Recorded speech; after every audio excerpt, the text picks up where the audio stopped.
This episode is brought to you by Fuli Gemstones.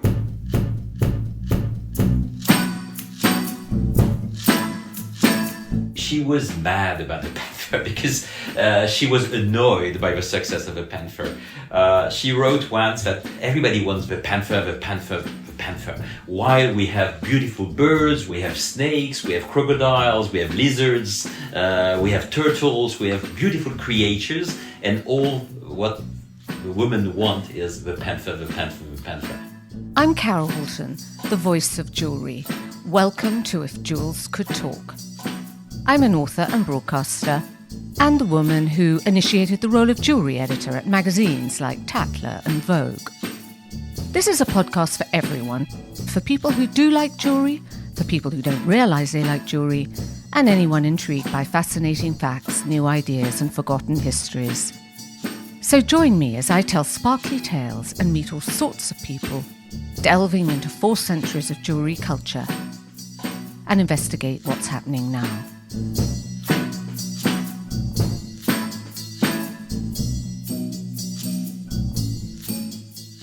I'm in Paris this morning. We are here to talk about the great 20th century designer Jeanne Toussaint of Cartier. She was a Belgian-born French jeweller and designer who exerted considerable influence on jewellery design after Louis Cartier appointed her the director of fine jewellery in 1933. She was renowned for having impeccable taste, and she's remembered particularly for Panther designs, and today we're going to find out more about her legacy at Cartier. And I'm delighted that I'm in the Jeanne Toussaint room with Pierre Rainero, the Style, Image and Heritage Director of Cartier. Thank you for hosting me this morning, Pierre. Thank you, Carol. You're very welcome. And Pierre, I just wanted to talk quickly about her early life and what you know about her early life. In my research, I couldn't see much in her early life that would suggest that she was going to go on to have this incredible role in the jewellery world. You know, she was born in 1887 in Charleroi in Belgium, from very modest origins. And in fact, what we know is that she arrived in France when she was still a teenager. And apparently, she fled a very difficult family situation where her mother remarried, and the situation and the atmosphere, let's say, in the family was not very serene at the time. And she joined her sister, who was already living in Paris. How old was she then? She was probably in her 16, 17 years old when she got here. And at the time, a girl of that age could be, let's say, working in a real life. She was not in the situation that we know today for teenagers. You know, she could be independent, and independence at the time for a young girl like her would go through the help of men. And that's how very quickly she, let's say, had a protectors. Was that the old word, demi-mondaine? Demi-mondaine. And which wasn't a derogatory term or a derogatory way of life at the time. It was a situation that many, again, young and beautiful ladies would know because of, let's say, the difficulty of life of that time. They had to survive. They had to survive. But, very quickly, she had that nickname, La Panthère. So who gave her that? We don't know, but probably it's her status in terms of demi-mondaine that is linked to that nickname of La Panthère. And it's very interesting. So one of her early lovers would yes. have called her that. And because, she was part of a crowd of young, beautiful ladies who were present at Maxim's or, at many trendy restaurants and cafes at the time. And La Panthère had a meaning at the time for her. It meant that she was independent and she could choose her protector or protectors, and she was ferocious in that way, and it's already very, very interesting because among all her, let's say, competitors, she was known for her strong personality and independence. She met with Louis Cartier, we think around 1914. She had a previous lover, Baron Pierre de Quinsonnas, who was very famous in the aristocratic life. And Pierre de Quinsonnas was really a strong love for her. He wanted to marry her, and the family didn't want to, because of course of her status in the society of the time. I think that's very similar to Chanel, isn't it?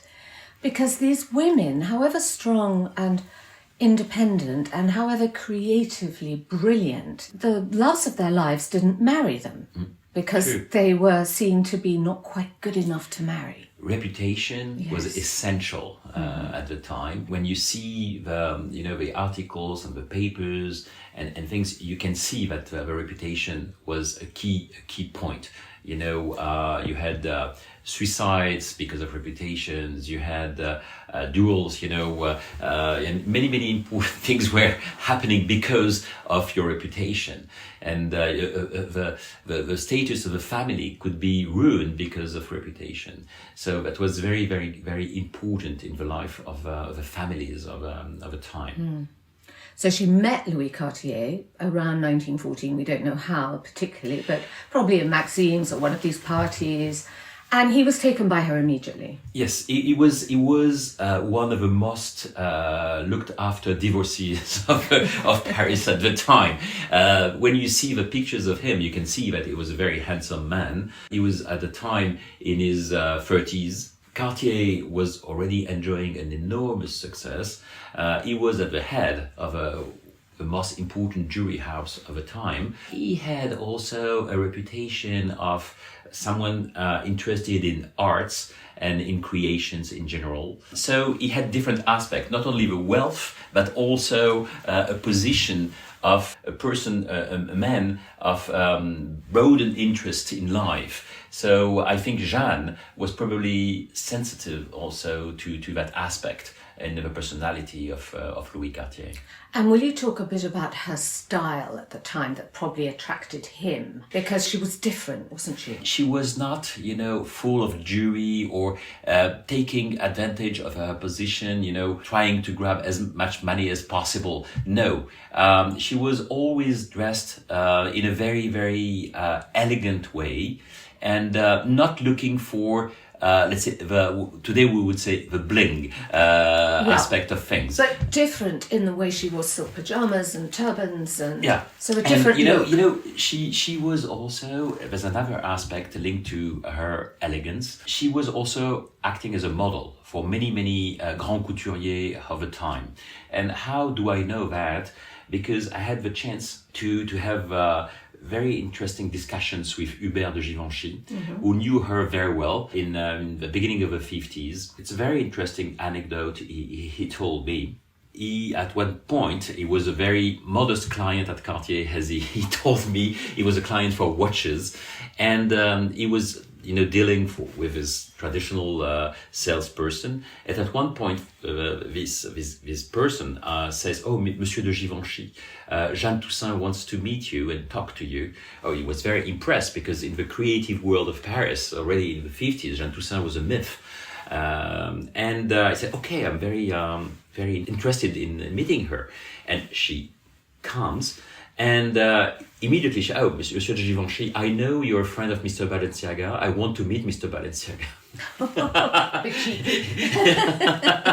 And he said, of course, he was not shocked. He was a bit surprised, but not shocked. He smiled at her, and he said, okay. And she invited both of them, Balenciaga and Givenchy, at lunch at her place, or at the address was number 1 Place d'Iéna in the 16th arrondissement. And Hubert de Givenchy could remember every detail of that lunch, even the menu and everything.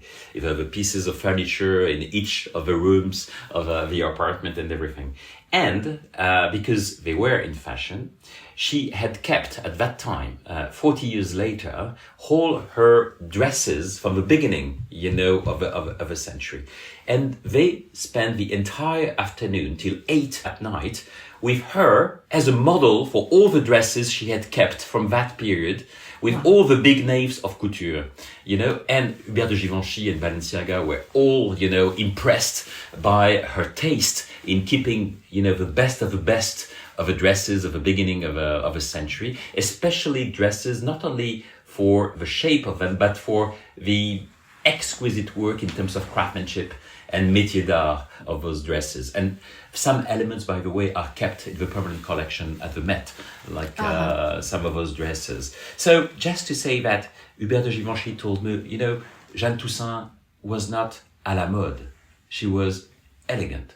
And that's the difference. She could pick, everything that was exceptional in what was produced by the maison and of haute couture, but projecting her own vision, her own style. You were referring to her pajamas and things. That was something very important to her. She was used to wear Chinese silk fabric on the pajamas with always a little handkerchief, getting out of a sleeve, and using it from time to time, by the way. And she always kept the same haircut, from the late 1910s, the short haircut like that. Sometimes totally wet, and sometimes, during the day more, fluffy. And so she kept her look, from, the 1910s till her death in the mid-70s.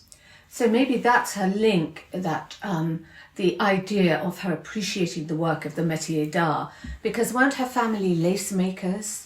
Yes, they were involved in, effectively, in the making of exquisite fabrics. And in fact, they were more, I think, dealers, not linked to the makers, but of course, probably they knew about the quality of those fabrics. So she would have absorbed that. Yes. The other thing I thought that was interesting, linking her with Chanel, is that apparently she always wore pearls. So do you think actually Jeanne Toussaint could have been the one who influenced Coco Chanel about pearls?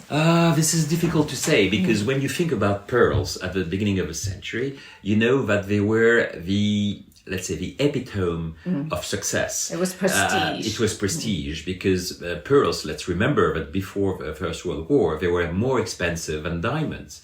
So it was really a status. And at the time, culture pearls didn't exist. So there was no doubt about the real value of those pearls. And on top of that, I think pearls are, when you think of that, a modest item, because they are not as shiny, brilliant as stones. They are very, very simple material, when it's that preciousness attached to something organic, of course, because it grows mineral and organic at the same time, and that it grows like a miracle of nature, but the result in terms of pure shape is so obvious, so simple and so strong in a way. But pearls have an incredible richness in terms of nuances, in terms of softness, in terms of you want to touch pearls, all the time. And by the way, it's good for the pearls to be touched, as you know.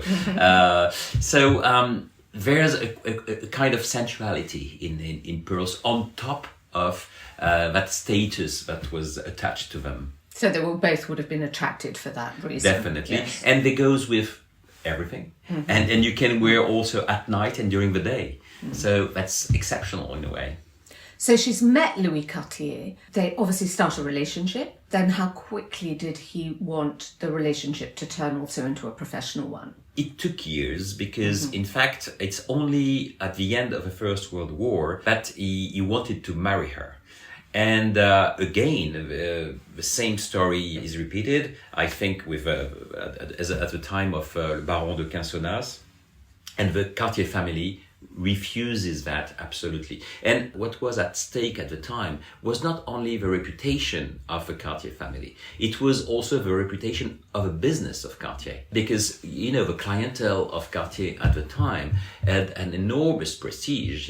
Cartier was the first supplier to royal courts. The number of official warrants, obtained from royal courts was, the most important one ever for a house of jewelry. So what was really in danger in the eyes of the members of the Cartier family was the success of a business of a Cartier house. So that's also why probably Louis Cartier accepted, because with the strength he had, he could have refused, the will of his father and also of his brothers. And in fact, he accepted it in the name of a good for the house of Cartier. So after the war, he gave her a role designing handbags. Yes. Because of her ability to work with different fabrics. First of all, I will make a comment on the word design, because she was not a designer. She never designed herself. But we keep in our archives some of her sketches for bags, and also some of her, let's say, constructions. With paper, she could define a silhouette of a bag, and build something with her hands like this, and then give it to, the supplier or to another person, a designer, to really put in shape what she had in mind.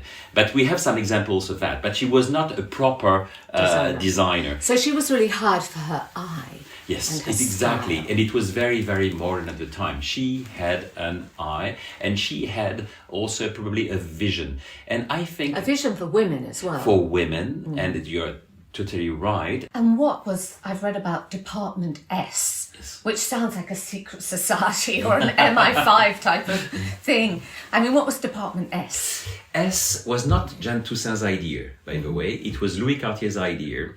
And because, it was an idea that came at Cartier in 1924.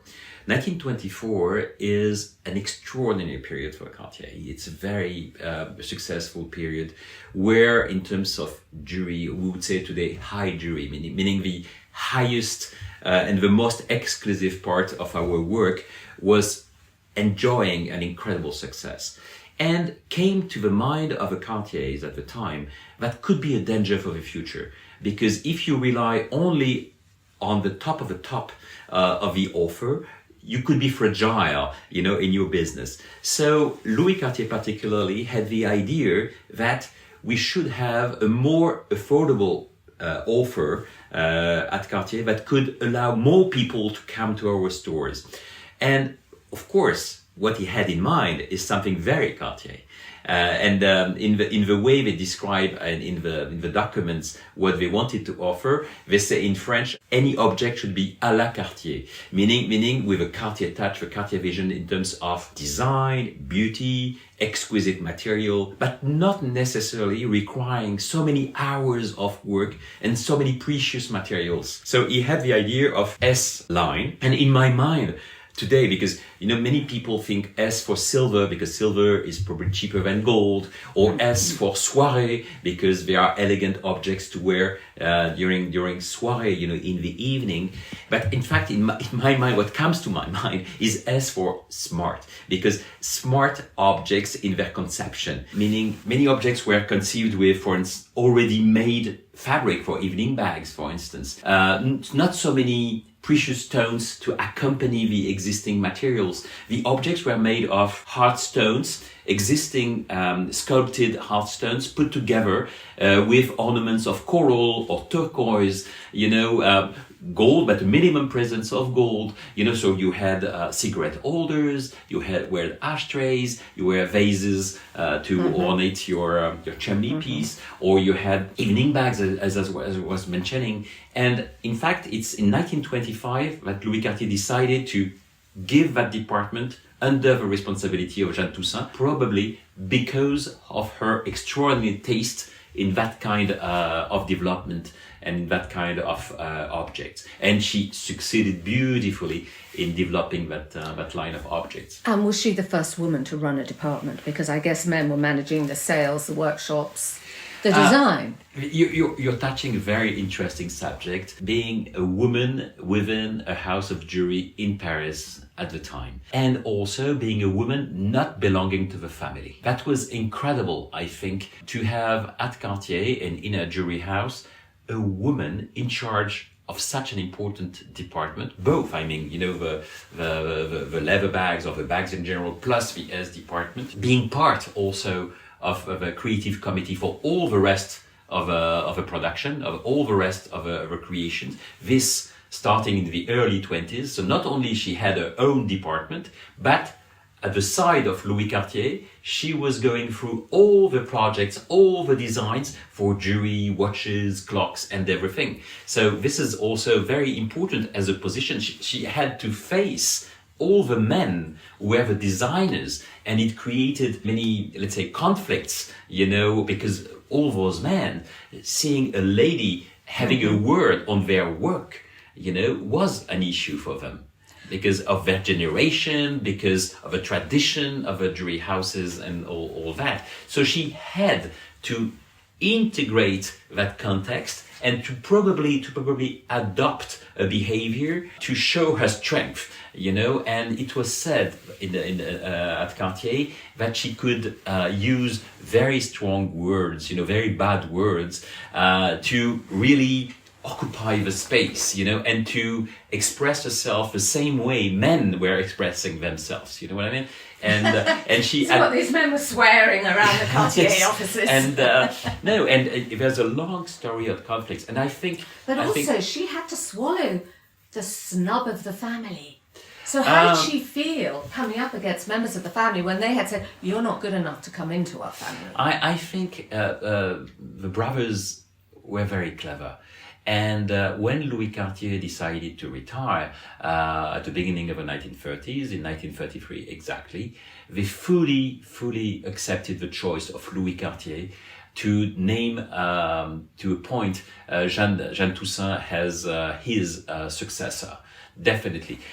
We have a letter in our archives from Louis written to his son-in-law, René Révillon, and he explains why he chooses Jeanne. He says she is capable, meaning that at Cartier, the responsibility you have is because you are capable to have it. Whatever your origin is, whatever the reasons you come from, And I think Jeanne Toussaint is the example of a philosophy of and the vision of the Cartier family. Their main objective at that stage is to, let's say, to fulfill and to project a Cartier culture into the future. Nonetheless, it must have been hard on her emotions at some point. But we have testimonies very quickly of the esteem of the two other brothers, both Pierre and Jacques, towards Jeanne Toussaint. And in 1955 she wants to quit. She wants to leave the Cartier house, because that's the time when she finally marry her lover after Louis, Baron Élie d'Oissel, who was at the head of the Saint-Gobain company, and she becomes a baroness, we would say, and she is 68 years old, at the time, and she thinks, she wants to enjoy life. And we have an incredible letter from Pierre Cartier, who is retired himself in Geneva, to her to ask her to stay.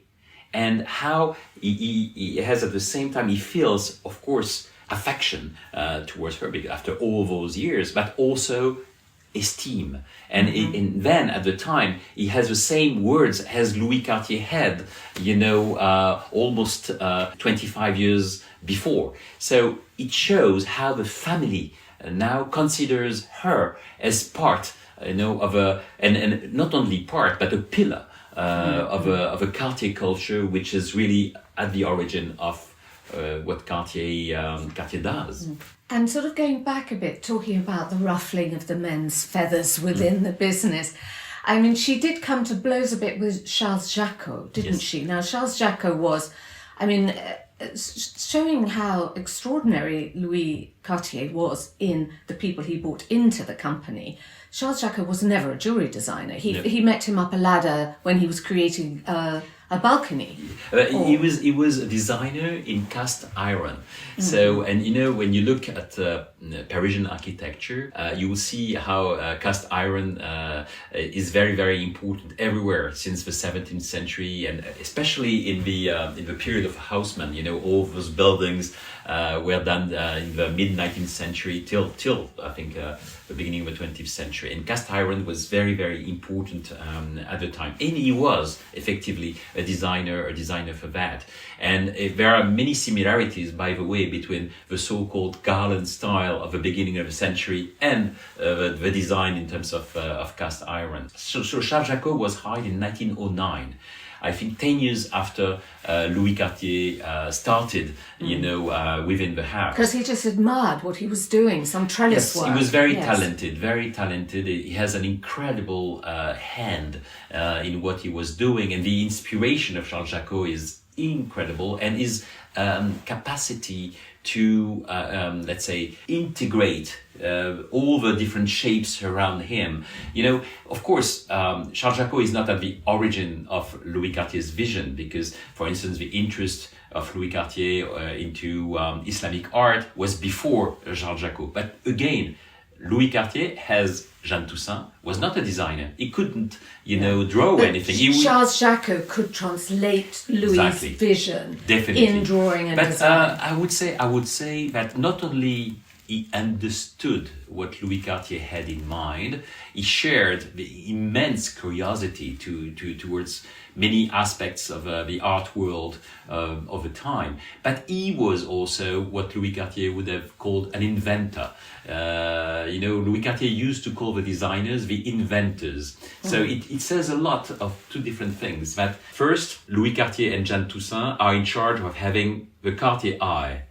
That's one thing. But they recognize entirely the origins of the ideas. And the origins of the ideas come from the designers. They could be, guided. They could be nourished by many ideas or books, images of examples coming from all over the world, culture, nature, and so many different things. But at the end, they are the ones who put the idea on the paper, and they are the inventors. Today, we call them the creators, but it's another way to recognize the initiative in terms of ideas. And both Louis Cartier and Jeanne Toussaint did recognize where the ideas were coming from. So Jeanne Toussaint and Charles Jacquot, they probably were both very competitive over their relationship with Louis Cartier?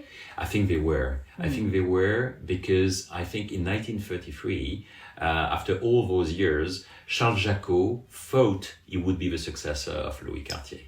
And for him, probably it was an enormous disappointment when Jeanne Toussaint, was appointed as artistic director for the entire jewelry house.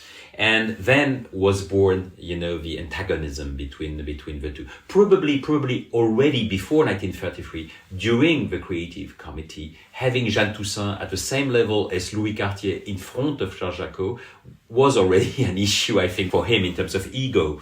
And when Jeanne Toussaint arrived 10 years, after him in the house, he probably looked at her as, an let's say, superficial addition to the way of working within Cartier in that field of the creative department.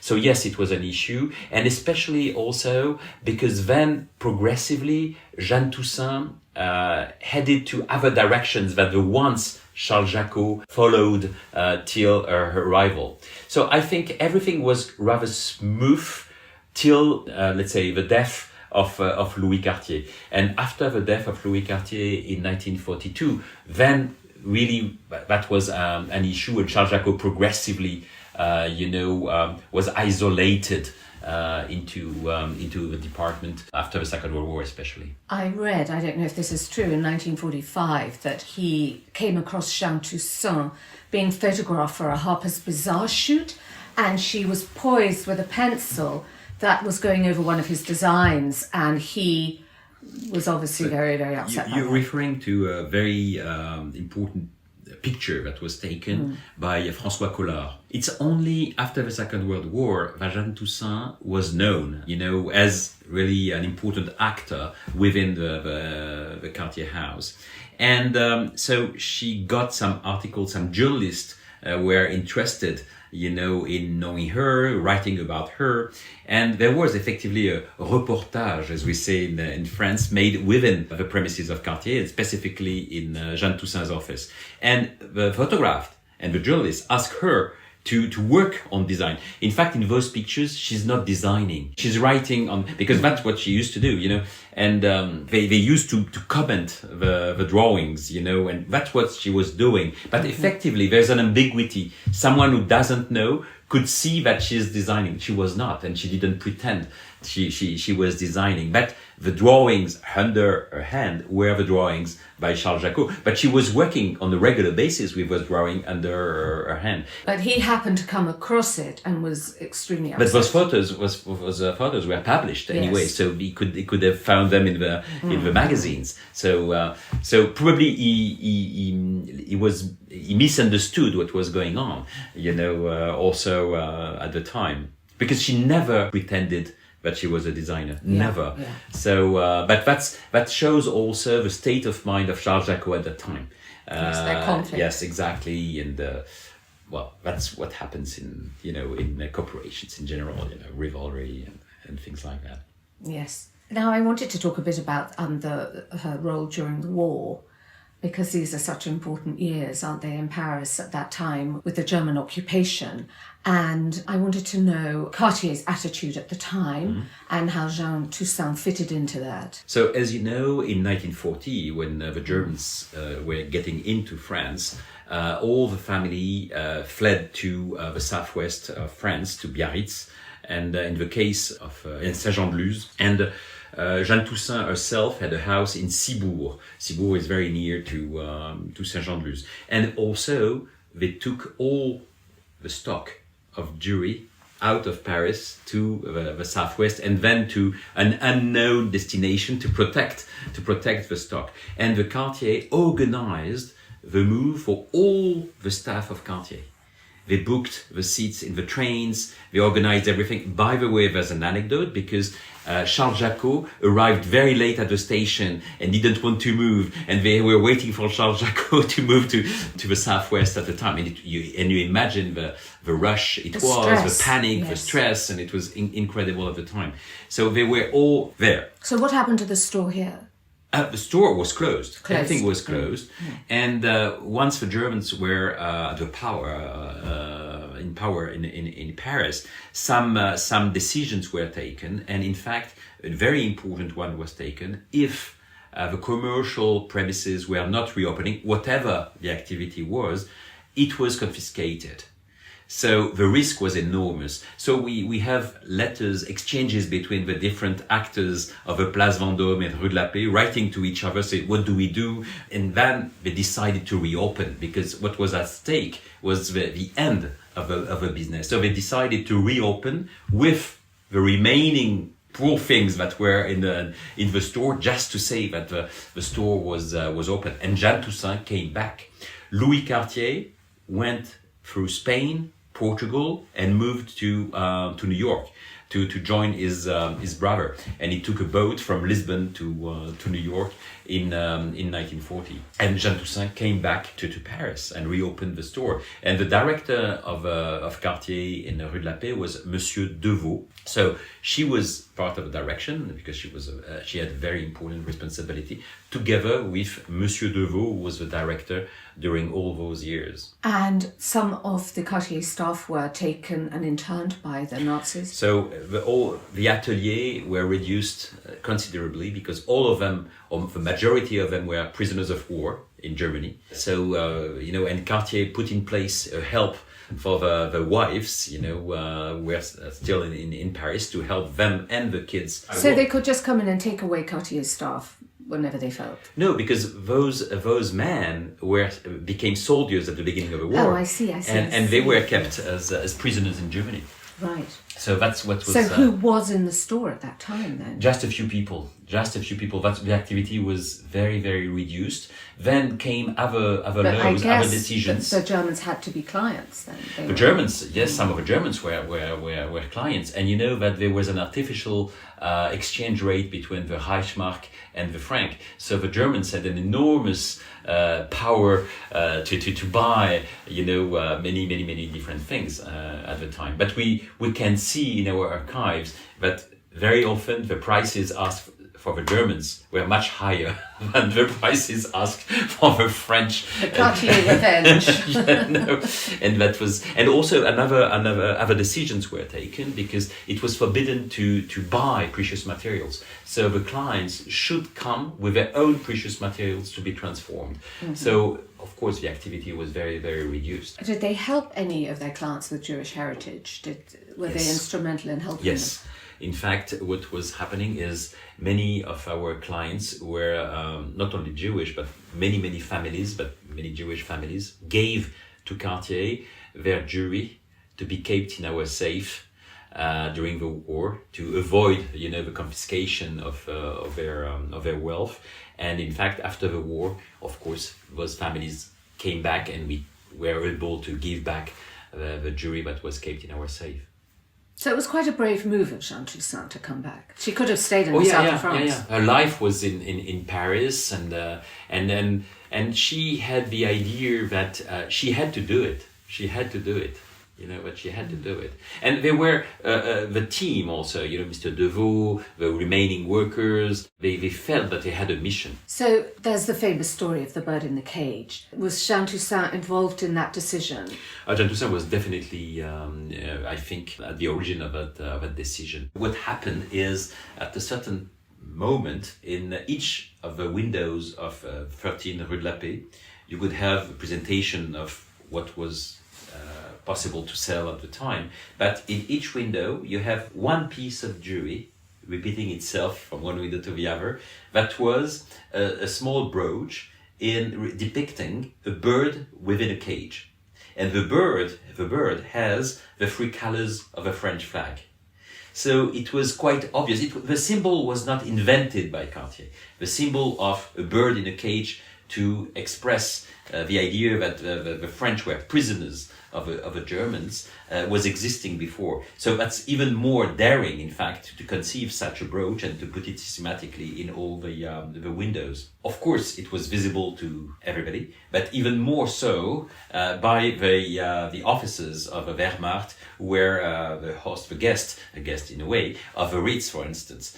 And the Ritz, the Ritz Hotel is very near. So, of course, this was discovered and Jeanne Toussaint was arrested because of that. She stayed, apparently, because we don't have exactly the records of the Germans, but it was very well known internally by the people. She was a prisoner of the Germans for 3 days. And nobody knows exactly why she was freed after that. And we know that from her at the time, that explanations to the Germans that brooch was already developed in the late 30s. We had one made for Yvonne Printemps already. Yvonne Printemps was a famous actress married to a very famous also French writer, Sacha Guitry. And that was not, a novelty of the time. But she tried to lie, in fact, to the Germans in an acceptable way. And she was released. Some people say that it was through the help of Coco Chanel, who effectively had some links with some German authorities. Nobody knows. Nobody knows exactly.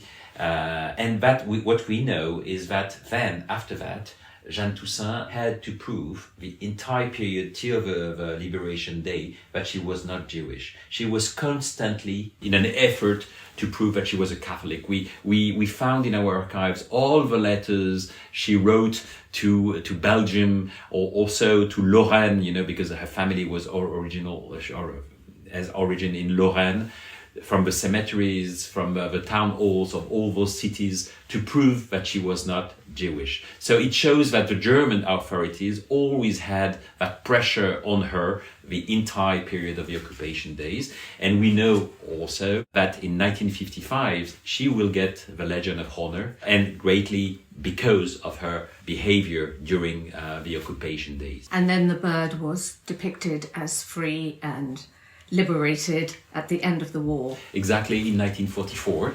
And you see the same bird within the cage, but with the open doors, and the bird at the, at the door, singing, just to state, the freedom. I found a quote from Cecil Beaton, which I thought was really lovely about her, and it sort of, like the bird singing, it was almost like she was enacting the sense of freedom. He said he recalled the night shortly after the liberation in Paris. She rode to meet him on a bicycle in drenching rain, and he said, with her long, many ropes of pearls festooning the handlebars. And you just get that sense of joy, don't you? Definitely. And so I want to scroll back a bit now to the first design of the Panther. That was 1914. Yes. And that was by Charles Jacot. Yes. But we associate the Panther now with Jeanne Toussaint. The design of 1914 is not a panther. It's the fur of a panther. The fur of a panther. You have to make that. And let's be precise. And let's not forget that since 1909, 1910, and effectively it's the beginning of the period of Charles Jacot, it's a great period for the mix of black and white. And Cartier was very well known for black and white jewelry. And meaning, onyx spots or onyx patterns on a background of paved diamonds. Going into the Art Deco period. 20 years before. 20 years before. And many patterns have been tried, geometric, organic, and even those patterns evoking the panther. So it's present in the back of a watch, which is a pendant, but also on a wristwatch, a round wristwatch with a square dial, and all the case of a wristwatch is ornated with his black spots on a diamond background. What is not done yet is the exact stylization we will know in the future of those black spots. They are more organic at the time of Charles Jacot. Then they will be, like in the shape of pentagons in the future. But the real portrait, let's put it that way, of a panther will come only in 1935. As in volume, as a ring, and recalling, let's say, the jewelry from the Greeks, the ancient Greeks, heads of panther with a stone in between two heads and things like that. So, and in fact, it's very interesting because many panther jewelry of the 80s will be linked to that original design of the 1930s. So who decided for that original design in 1935? This 1935 is definitely Jeanne Toussaint who gave her agreement to an original design. So she went back through the archives and may have seen the Jacot spots. Probably no, because that was in yellow gold. And not in platinum and diamonds. But before that, let's not forget that the first decision to represent a panther was Louis Cartier's decision. Because you can see a gift in 1917 from Louis Cartier to Jeanne Toussaint. Jeanne Toussaint is not within the Cartier premises yet. She will be hired 2 years later. And it's a nécessaire showing a panther in between two cypresses, like, the representation of animals in the Ottoman tradition. And the panther is already in platinum with diamonds and with onyx spots. So this is interesting. And this definitely a reference to her nickname of La Panthère, and it's the first representation in 2 dimensions this time of the panther, and it's the decision of Louis Cartier. And that's how the representation of La Panthère will be definitely attached to her. And then 2 years later there will be another nécessaire showing that, and always in 2 dimensions. And he always called her My Little Panther. We don't know that. You don't. He never wrote La Panthère. He never wrote about her as La Panthère. Okay, so that might have been something private. In between them, something more private. And she visited Africa quite a lot, didn't she? A lot, I don't know, but for sure she visited Africa in 1913. She went on a safari in Kenya together with Pierre de Quinsonnas. And we have in our archive some pictures of that trip, very, very interesting pictures, black and white pictures. A very elegant Jeanne Toussaint at the entrance of a tent, and very interesting. And of course, that's when she saw her first panthers alive. And that's probably then why she wanted to make them three-dimensional and to include that sense of movement. I think movement is not exactly linked to the representation of a panther. I think coming back to that notion of elegance, I think she was very much aware of what was de trop or too much. And I think she thought that when the body is constrained by what you wear, it's not elegant. Elegance is the freedom of movement you have, and the things that you don't try too hard. You know what I mean? It's something that should be, everything you wear, everything you do should be perceived as natural. So it has very important consequences for the objects we create. The pieces of jewelry shouldn't be a constraint to your movements. Mm-hmm. So that's why flexibility and movement are key in the conception of our jewelry. And that's how you mentioned Cecil Beaton, for instance. Cecil Beaton mentions that Jeanne Toussaint is probably at the origin of the incredibly flexible jewelry and mobile jewelry we know today, because she had that in mind, that notion of elegance linked to the total freedom of a body, whatever the object you wear and you decide to wear. And this is very, very important. And when you move with such a bracelet, you can exaggerate your movement thanks to the movement of a piece of jewelry. So I have the impression that she even invented movements, gracious movements that could go with her creations, And the volume, because volume was very important to Jeanne Toussaint, to the eyes of Jeanne Toussaint, because it was also an idea of more freedom to express yourself. If you have jewelry with volume, in a way you occupy more space. It's figurative, but it's also very, very true in terms of place of women within society. And she was calling that relief. Not volume, relief. And she wrote about that, her love for that kind of jewelry.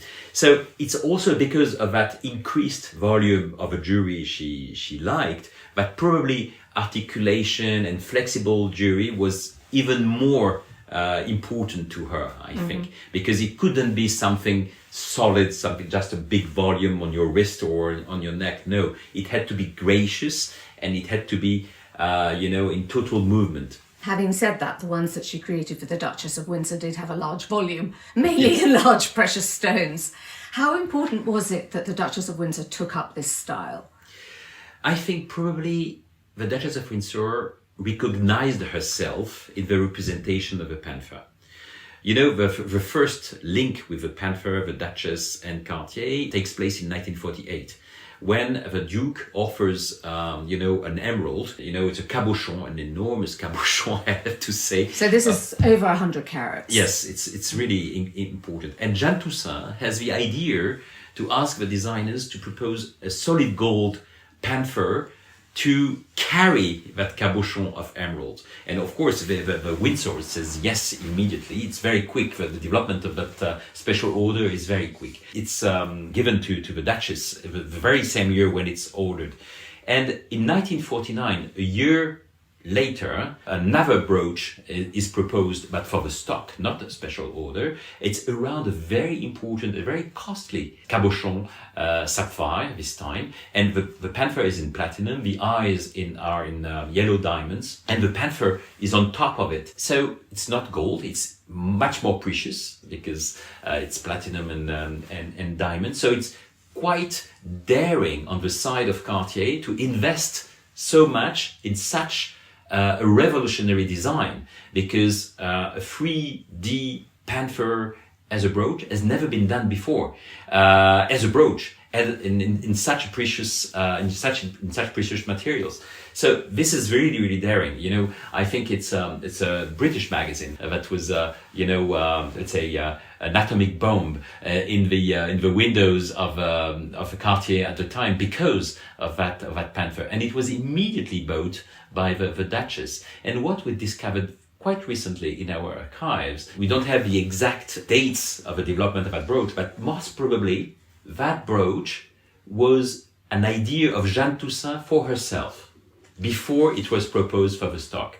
Most probably, the original design was for a representation of herself. And then it was proposed to the stock. I don't know why. Probably she thought she had not the money to buy it herself. I don't know. And then it was proposed for the stock. It will explain also why the decision was taken to develop it. Because if it was a special order for Jeanne, then you can imagine that it was easy to involve platinum and diamonds for that. But it's very, very interesting. So there's a direct link between Jeanne Toussaint, her own autoportrait, we could say, and the fact that the Duchess recognized herself in the representation of the panther. So you also think they both shared some sort of feeling that they'd had very, very difficult times and triumphed through them. With very different journeys in their life, but with similar journeys in a way. Because when you think about the history of a Duchess before she married Edward VIII, I think you have similarities. She was a very independent lady before she married him. And then, she always had, let's say a specific personality to express, and she had that freedom, and she brought her freedom that she enjoyed in a previous life in her new life she had as a Duchess. And that's very interesting because it's very similar to the journey of Jeanne herself, with her previous life before meeting Louis Cartier and her second life after she met him and she was a creator at Cartier. And both with this intense sensitivity to how they appeared and their sense of style. Definitely. And how they could express themselves through their appearance in a way. And so everybody followed the Duchess in fashion terms, and Daisy Fellows and Mona Bismarck or Barbara Hutton. And so it became the thing, the thing. There was a kind of rage around the representation of panthers, and also, the anecdote, because Barbara Hutton wanted to be different, since the panther was becoming so popular about those very important cafe society ladies, she wanted tigers. And once the Duchess of Windsor saw the tigers in the hands, on the body of Barbara Hutton, she wanted also a tiger, and we produced, the famous lunette, for the Duchess of Windsor in the shape of a tiger. So there was a kind of competition, among all those women. It is very interesting a bit later to see how Maria Felix, the Mexican actress, once she started to live in Paris, how she understood that and how she adopted the panther representation of Cartier herself as an independent woman herself, a different journey also with the same consequences in terms of behavior, and how first she bought panthers from Cartier from the stock, then she wanted her own panthers as special orders, and how then she evolved to other animals than panthers to be even more daring, within the society of the time. So you think in a way these women were embodied in the panther? It was their spiritual signal, in a way. I think we have difficulties to imagine now the newness of the freedom that those ladies could enjoy at the time. Of course, they were privileged women because all of them were very wealthy and they had a social status that was very, very important, but they paved the way for all the other women in the world, and they showed through the freedom they acquired how women in their behavior could acquire in a very similar manner their own freedom. So I think they opened the doors to many other women to express themselves in their own way. Do you think this is the greatest legacy of Jeanne Toussaint at Cartier, the Panther? Was that her greatest legacy? She was mad about the Panther because she was annoyed by the success of the Panther. She wrote once that everybody wants the Panther, the Panther, the Panther. While we have beautiful birds, we have snakes, we have crocodiles, we have lizards, we have turtles, we have beautiful creatures, and all what the women want is the Panther, the Panther, the Panther. And probably, I think she was annoyed by the fact that she could recognize herself strongly in the Panther, and everybody within Cartier could recognize that the Panther was very much associated to her because of her own story. And she was modest, and especially towards Cartier. For instance, in the way she was signing the drawings to authorize them to be executed, she didn't sign by her own name. Never. She never signed Jeanne Toussaint. It was à exécuter, to be made, and it was reduced as AX. So you will never find a drawing at Cartier with the signature of Jeanne Toussaint. It shows that she was considering herself like a tool, within the Cartier house, and not the boss, And it's very, very interesting I think, but because it reveals, the Cartier culture. At Cartier, we are all at the service of the Cartier house, and only the family was visible at the time when the family was there. But what counted was the Cartier signature only, and not the Jeanne Toussaint signature. And she knew that, and she put that in practice, and it was very, very, very strongly stated in the way she was behaving in the name of Cartier. Would it be possible for someone like Jeanne Toussaint to have that sort of career now? Would a brand recognize a unique sense of style and be able to nurture it? I can't see it happening now. Can you see it happening?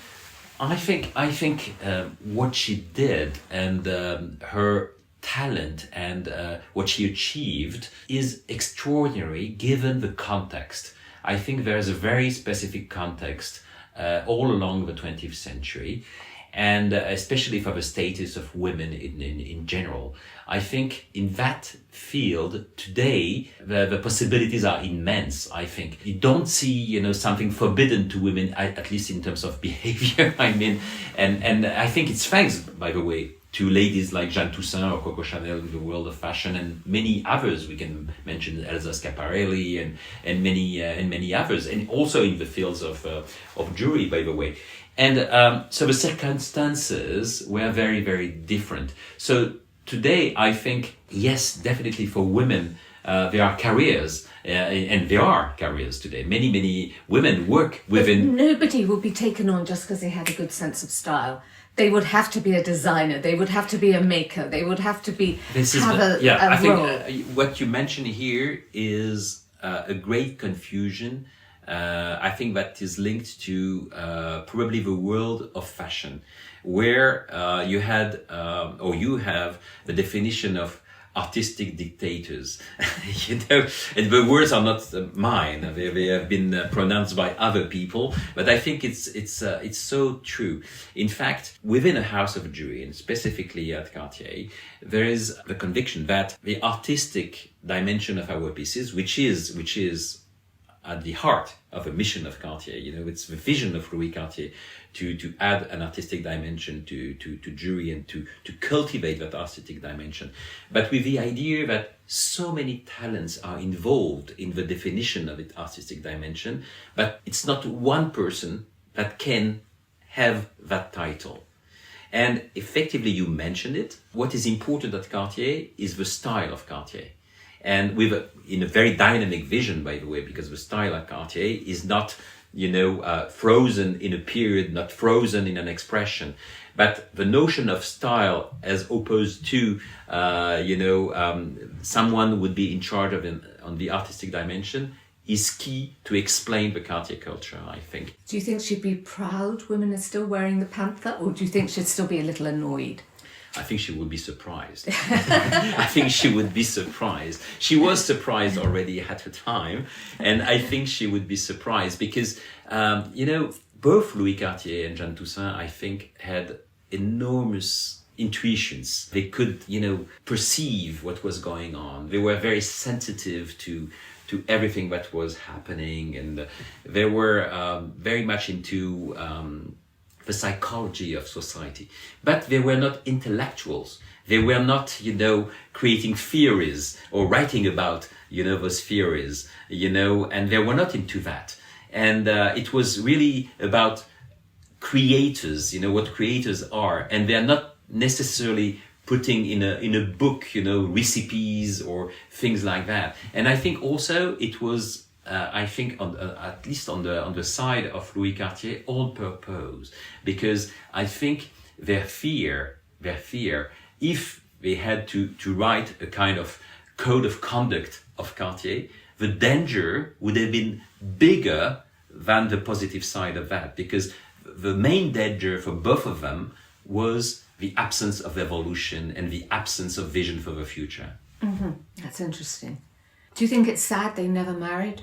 This is a good question. This is because that would be a total personal perception. It would have been the nice romantic end to it. Yes. Well, you don't rewrite history. No. I don't know. I hope both of them, in their own way, were happy at the end. They had different lives. They explored different paths. Last time they saw each other was in the southwest of France, before Louis Cartier went to Spain and then to the US, and before Jeanne Toussaint got back to New York. I think they spent a lot of time there together, definitely. And their discussions must have been very interesting, but it's pure fiction. We don't know what they exchanged at the time. The romance lives on in the jewels. Yes. Oh, Pierre, thank you so much for sharing that story. It's fascinating and giving us a glimpse into her life. So thank you very much indeed. Thank you, Carol. My pleasure.